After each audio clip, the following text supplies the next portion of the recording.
Hi friends, ഇന്ന് നമുക്ക് സർവീസിന് വന്നിരിക്കുന്ന മൈക്രോസോഫ്റ്റിന്റെ സർഫേസ് ബുക്ക് സീരീസിൽ വരുന്നതാണ്.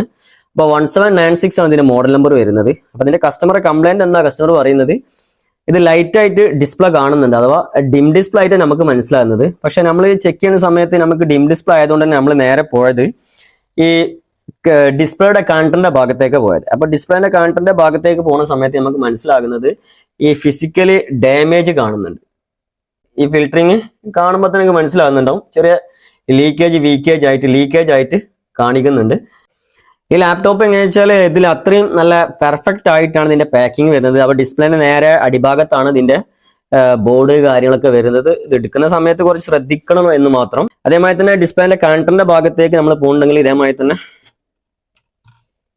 ഈ സ്കെയിലർ ബോർഡിന്റെ ഈ ഭാഗത്തേക്ക് വന്നു കഴിഞ്ഞാലും ഈ ഒരു ഭാഗത്ത് ഡാമേജ് കാണിക്കുന്നുണ്ട്.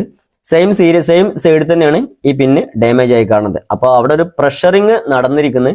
ആ പ്രഷറിൽ എന്താണ് സംഭവിച്ചത് എന്നുള്ളത് ഈ ഒരു ഭാഗം ഫുള്ളായിട്ട് എന്ത് ചെയ്യാണ്, സ്കെയിലർ ബോർഡാണ്.